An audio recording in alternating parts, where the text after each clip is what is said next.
I have already covered installing the crane pump once, but I'll do it quickly again. Like, we brought it over with the tractor and had a chain block to lower it down and could slide it into place. We tightened the bolts that's easiest to access to get it to stay in place as we removed the chain block and tractor.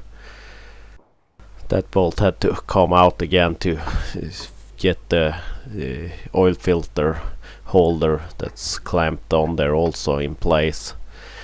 With all the bolts quite snugly secured, it was time to start tightening things up, and cut off wrenches and a chain and some leverage to start applying some force. The ones that could be accessed, the cut-off wrench with a pipe on it, were good, and the one on the far side, same as before, cut-off wrench and a pipe on it and some hammering.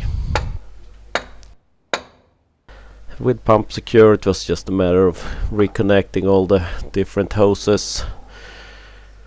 This is the pressure side.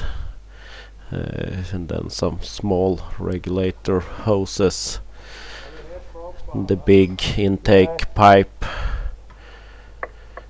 Here the tool was a little on the long side. I was struggling a little to get it out once I had things tightened up, but it was eventually on there well.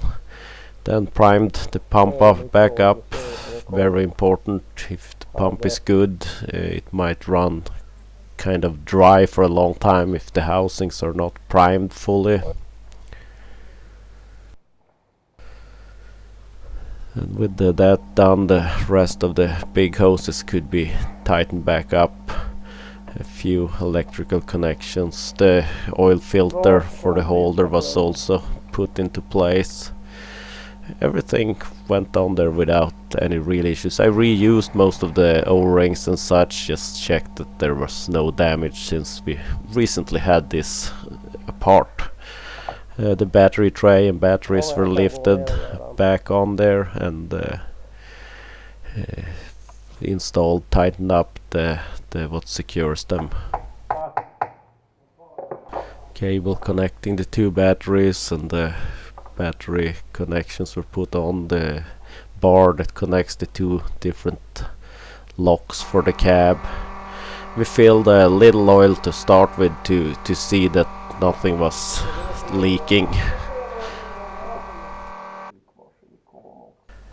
While it was out of commission, we had lifted the bogey up on the rear. We had two places that leaked out of these axles, and because of the welded bar they had added some point and probably not taken care. It was too much cheat and the O-rings were damaged, so they were replaced. My dad had ground away the metal that secures so these can never come out.